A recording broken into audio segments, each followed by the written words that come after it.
ladies and gentlemen, and my young friends. It's indeed a privilege to be here, sharing the dais with all such dignitaries. When I wanted to talk to you all, I was asked by Mr. Rahul Karad to discuss with you and interact with you about the freedom struggle. I once had talked about that in the last chapter, Sansad year. Before that, my very hearty congratulations to all the successful candidates in the UPSC examinations. My good wishes to them too for the journey that they are going to embark on. And all those aspirants who are here, my good wishes to them also. मुझे नहीं पता कि आपको ये बात पता है कि नहीं पता है सबको कि आप सब जो यहाँ ऑल इंडिया सर्विसेज में आ चुके हैं या आने वाले हैं, हम सब के पीछे एक नाम है। हम सब उनको वो करते हैं अपनी एग्जिस्टेंस प्रोफेशनल, और वो थे सरदार वल्लभ भाई पटेल।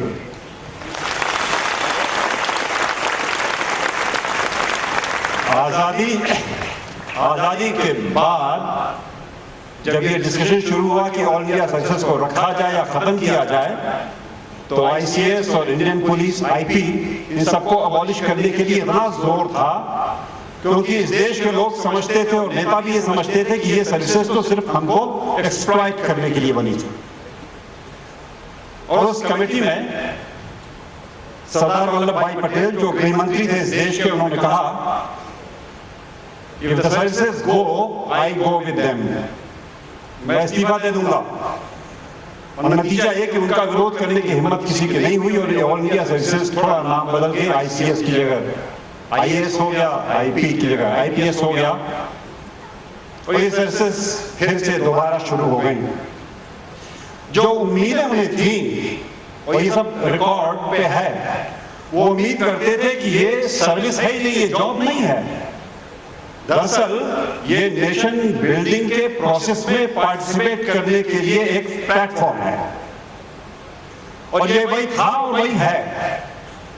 ऑल इंडिया सर्विसेज में आप जो लोग अभी आ गए हैं और जो आगे आने की सोचते हैं, उन्हें मैं ये बात कहना चाहूंगा, खास तौर से आजादी की लड़ाई खत्म हुई होगी कभी, लेकिन एक बड़ा हिस्सा आजादी की लड़ाई का अभी जारी है, चल रहा है और आगे चलना पड़ेगा उससे।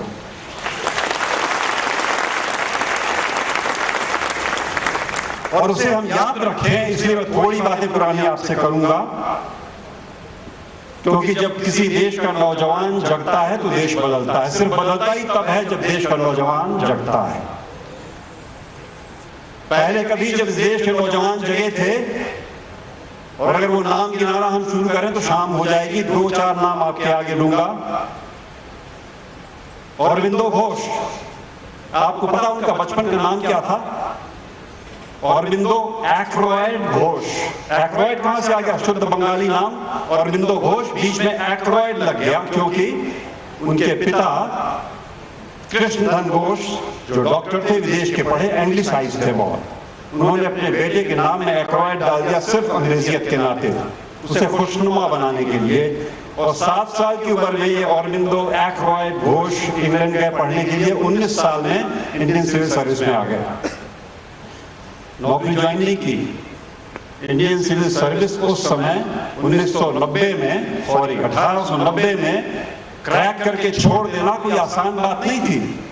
ज्वाइन नहीं की, वापस चले आए, बड़ौदा में जाकर के फ्रेंच पढ़ाने लगे और फिर आजादी की लड़ाई में कूद गए। अगले 10 साल जो अलग जगाई उन्होंने, इस देश की तकदीर बदल गई। इस मिट्टी ने ऐसे ऐसे लोग पैदा किए कि लगता नहीं कि यही मिट्टी आज है जो तब थी। नाम हमने तो फिर मैंने कहा समय छोटा कम पड़ जाएगा, कुछ नाम जरूर लूंगा, लेकिन काकोरी कांड में लखनऊ के पास 4 लोगों को फांसी हुई। अशफाकुल्ला खान, राम प्रसाद बिस्मिल, राजेंद्र राणी।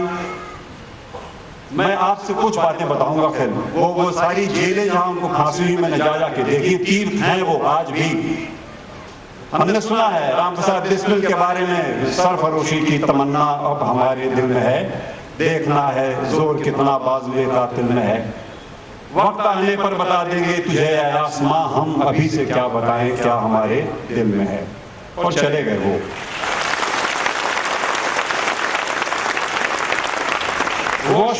अशफाकुल्ला खान 27 साल की उम्र में जब फांसी हुई फैजाबाद जेल में, अभी मैंने सुना हमारे एक नए दोस्त फैजाबाद के रहने वाले, गए नहीं होंगे कभी, जाके फैजाबाद जेल में वो जगह देखो, जा सकते हो, आपको रोक नहीं है, जहां फांसी लगी थी अशफाकुल्ला खान को, जो शाहजहांपुर के बड़े सम्रांत परिवार के नवयुवक, उनकी लिखी एक चिट्ठी मेरे पास है, नेशनल आर्काइव से निकाली हुई, ऐसी चेस्ट इंग्लिश।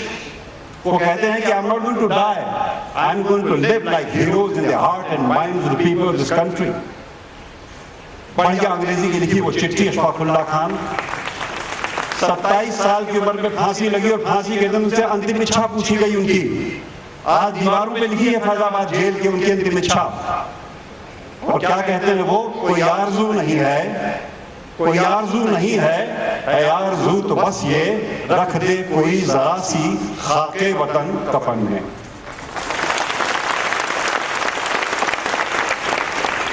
देश की थोड़ी सी मिट्टी कोई डाल दे कफन में, ये आरज़ू लिए चले गए अशफाकुल्ला खान। और किसी सिनेमा का डायलॉग नहीं है ये, असलियत हकीकत। ऐसे ऐसे लोगों ने वो कुर्बानियां दी तो हम और आप आजाद हुए। तो ये IAS और IPS बना, जहां आप आने का सपना देखते हो, कुछ आते हैं, कुछ आने की कोशिश करते हैं, यकीन रखना। लेकिन वो सपने जो उन पूर्वजों ने हमारे देखे थे, उधर से नजर हटेगी तो हम सब चुक जाएंगे।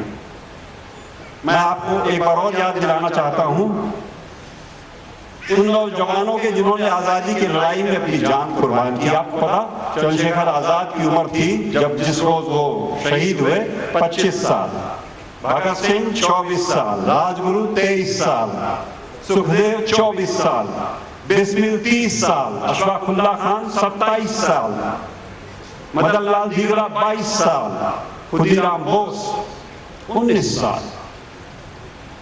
19 साल की उम्र का ये लड़का शहीद हुआ। और खुदीराम बोस की मां 3 दिन पहले उनके फांसी लगने को उनसे मिलने गई, पूछा, रोने लग गई। और खुदीराम बोस ने कहा, ये बार विदाई दाओ मां, घूरे आशी, इस बार जाने दो मां, फिर आऊंगा। आए भी होंगे, आए भी होंगे, जाएंगे कहां, लेकिन आप सोचो,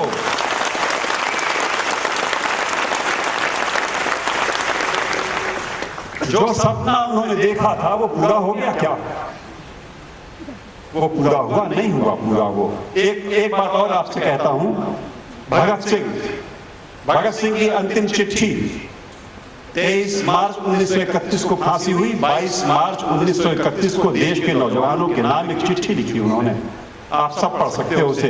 राहुल जी ने मेरी रिक्वेस्ट करने को चिट्ठियां बंटवाई हैं MIT में, जिसमें वो कहते हैं, एक गर्व की बात करते हैं कि मुझे आजकल अपने पे बहुत गर्व है, मुझसे अधिक भाग्यशाली कौन होगा, बड़ी बेताबी से इंतजार है उस घड़ी का।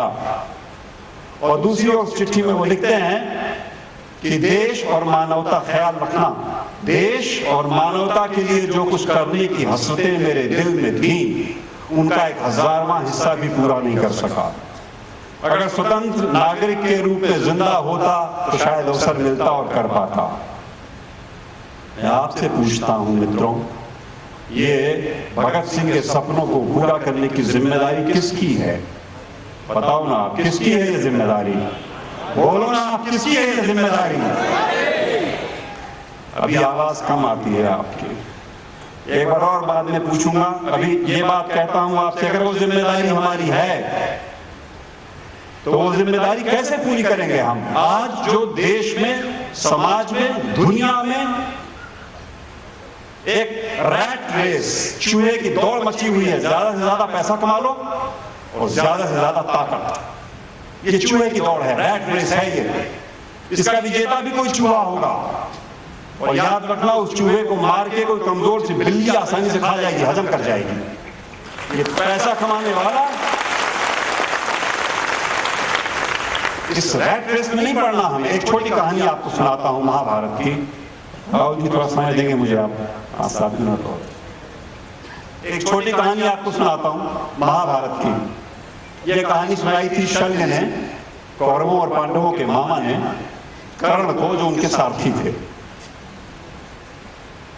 समुद्र के किनारे का एक नगर, एक धनाढ्य व्यापारी, और वहां एक कौवा उनकी जूठन खा खा के बहुत मोटा हो गया।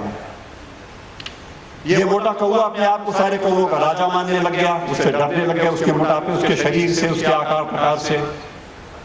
फिर एक रोज वहां समुद्र के किनारे हंसों का एक झुंड आके उतरा और ये कौवा डर गया। इसे लगा ये आकार में भी मुझसे बड़े हैं, डायमेंशन में मुझसे 3 गुना है ये हंस, रंग रूप बढ़िया है, ऐसा न हो कि मेरी राज सत्ता चली जाए। तो उस कौवे ने सोचा कि इनको चैलेंज करके हराना जरूरी है, और वो गया, उसने एक हंस से कहा मुझसे रेस लगाओगे, और हंस ने देखा ही नहीं उसकी ओर। बाकी हंस मुस्कुराने लग गए, कौवे को बुरा लगा, बार बार पीछे पड़ा, और अंत में और हंसों के इशारे पे हंस रेस लगाने को तैयार हो गया। रेस शुरू होने के पहले कौवे ने हंस से पूछा कि तुम्हें कितनी किस्म की उड़ानें आती, और हंस ने कहा मुझे एक उड़ान आती, सीधी सपाट साफ। और कौवे ने कहा मुझे तो 100 किस्म की उड़ानें आती। महाभारत में डिस्क्रिप्शन आता है, उड़ीन, प्रडीन, अपडीन, उलटता हूं, पलटता हूं, एक पंख से 2 पंख से गिरता हूं, कलाबाजी करता हूं, बहुत सी उड़ानें आती, तुम मुझसे क्या रेस जीतोगे। और कौवे ने कलाबाजियां शुरू की, रेस शुरू हुई, और बाकी कौवों की तालियां और गड़गड़ाहट, और ऐसा लगा कि कौवा रेस जीत गया। मित्रों याद रखना, ये कौवे अक्सर रेस खत्म होने के पहले अपनी जीत का उद्घोष कर देते हैं। इंतजार करना हंस की तरीके से। हंस ने इंतजार किया, थोड़ी देर में समुद्र के ऊपर उड़ना शुरू किया, पीछे पीछे कौवा, तालियों की गड़गड़ाहट पीछे छूट गई। और अब समुद्र के ऊपर उड़ते हुए कौवे को एहसास हुआ कि वो फंस गया, वापस जाने का रास्ता मुझे नहीं पता। वो बार बार हंस से कहता था चलो चलो वापस चलें, और हंस ने कहा अभी तो रेस शुरू हुई। और वो कौवा गिरने लगा, उसके पंख भीगते थे, उड़ता था, और हंस ने कहा कि ये तुमने 101वीं किस्म की उड़ान दिखाई कि तुम जाते हो पानी में, पंख भिगाते हो अपने, फिर ऊपर आके उड़ते हो। और कौवे ने कहा कि मैं मरने वाला हूं, मुझे बचा लो, गिर गया हूं। उसने ये भी कहा कि मैं उस व्यापारी की जूठन खा खा करके मोटा हो गया था, मैं तो कौवा हूं, बकबक करता रहा। तुम हंस हो, अपना धर्म निभाओ, मुझे बचाओ। और वो हंस उस कौवे को पीठ पे लाद के किनारे ले करके उसने एकांत में छोड़ दिया, बाकी कौवों को पता भी नहीं चलने दिया, और उड़ गया वापस। इस कहानी पे आज चर्चा का समय नहीं, लेकिन एक बात कहता हूं, ये देश बनना है। अगर आप सब जो नौकरियों में आ गए हो, अगर उन्हें देश बनाना है तो आपको हंस बनना पड़ेगा। कौवे की कलाबाजियों से काम नहीं चलेगा। मिस्टर गोपाल स्वामी यहाँ हैं, और मैंने उससे बाद में नौकरी ज्वाइन की। हमारे समय तक ये नौकरियों में हंस ज्यादा थे, कौवे कम थे। ये बात बदलनी नहीं चाहिए। कौवे की कलाबाजियों से न देश बनेगा, न वो सपने पूरे होंगे जो हमारे पूर्वजों ने कभी देखे थे। मैं एक बात नए जो अभी सर्विस में लोग आए उनसे कहूंगा, नौकरी आप करना, अच्छी करना, दम लगा के करना, इसका ख्याल रखना कि आपको सरकार तनख्वाह देती है, सुविधा देती है 2 बातों की, आपके शरीर और आपके मन की ऊर्जा की। आपका जमीन गिरवी नहीं हुआ है, आपकी अंतरात्मा गिरवी नहीं हुई है, वो आपकी है, आपके पास है, और आपके पास रहनी चाहिए। अगर वो आपके पास रहेगी तो कुछ गलत ना होगा। किसी कीमत पे, किसी दौर में वहां कॉम्प्रोमाइज न करना। आप हर बार आपको पता चलेगा कि क्या सच है, क्या झूठ, क्या सही है और क्या गलत। बराए मेहरबानी जो सच हो वो करते चलना, जो सही हो वो करते चलना, जो गलत हो वो करके मत देना। उसकी कीमत अदा करना, उसकी कीमत देनी पड़ेगी, लेकिन देना, हर चीज, हर अच्छी बात की कीमत देनी पड़ती है। तो अपनी ईमानदारी और सच्चाई की कीमत अगर दे दी तो क्या हुआ, वो जरूरी है। अभी बात की गई थी मानसिक रोगियों के इलाज की, मैं आपसे शेयर करना चाहूंगा। ये 152 मानसिक रोगियों के इलाज हम लोगों ने कराए, कुछ दोस्तों ने मिलकर के लखनऊ में। मेरी जिंदगी का सबसे खुशनुमा लम्हा मेरी नौकरी में नहीं है, वो राष्ट्रपति पदकों में नहीं है, वो एक मोमेंट में है जब एक वो आदमी जिसे कि हमने उठाया, 2 साल इलाज कराया, घर मिलता नहीं था उसका, हारून नाम था उसका, और 2 साल बाद उसका अता पता चला तो उसका फादर लेने आया मुस्तफ़ा दिल्ली से लखनऊ में, और मेरे घर मुझसे मिलने आया तो मेरे घर की बाहर चौखट पे उसने माथा पक्की चौखट पे ऐसे मारा कि आवाज हुई, और मैंने रोका, मना किया तो वो खड़ा हुआ, कृतज्ञता की प्रतिमूर्ति जिसे कहते हैं, ग्रेटिट्यूड पर्सोनिफाइड, कांपता हुआ शरीर, आंखों में आंसू, थरथराते हुए होंठ, और एक बात कहता था बार बार, वो और फरिश्ते कैसे होंगे।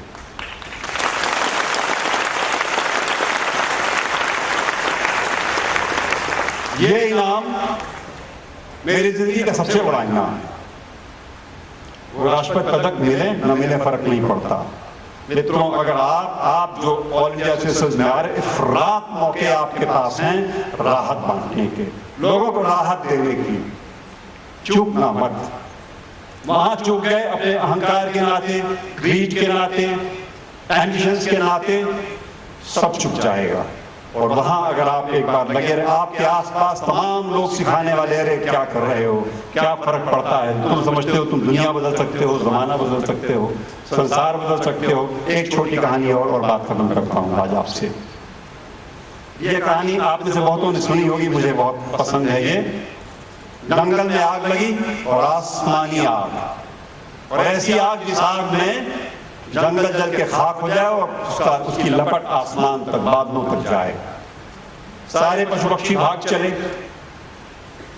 एक छोटी चिड़िया पास की रिवरेट नदी से थोड़ा पानी अपनी चोंच में, थोड़ा पानी अपने पंख पे लाती थी और उस जंगल के ऊपर गिराती थी।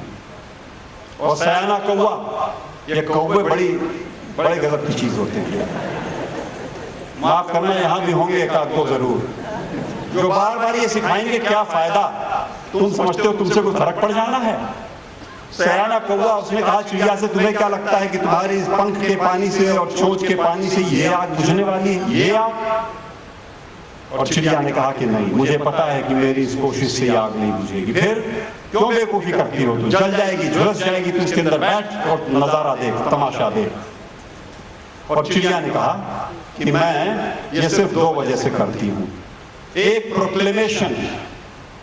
प्रोक्लेमेशन इस बात का, उद्घोष इस बात का कि मैं आग लगाने वालों में से नहीं हूं, इस बात का उद्घोष। और एक संतोष, सेटिस्फैक्शन इस बात का कि मैंने कोशिश की थी। और आप करते क्या हो जिंदगी भर, और आप कर क्या सकते हो जिंदगी भर सिवाय कोशिशों के। मित्रों, आप जो नौकरी में आ गए हो और जो आने वाले हो, सबसे मेरी एक गुजारिश, अगर याद रहे वो सपने उन पूर्वजों के जो अपनी गली की हड्डियां तोड़वा के, सीने पे गोलियां खा के भरी जवानी चले गए, इसलिए कि इस आजाद हिंदुस्तान में मेरे जैसा कोई शैलजाकांत यहाँ खड़ा हो सकेगा और आप जैसा कोई वहां बैठ सकेगा। ये उनकी मेहरबानियां हैं, अंग्रेजों की खैरात नहीं है जिसके चलते मैं यहाँ से कुछ कह पाता हूँ और आप सुन पाते हो। ख्याल रखना इस बात का, वो बोझ जो परसों 67 साल पूरे हो गए हमारे कंधे पे लदे हुए, इस देश की जिम्मेदारियों का, पूर्वजों के सपनों का बोझ अब आपके कंधे पे आया है।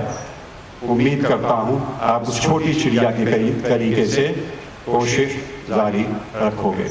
बहुत बहुत धन्यवाद।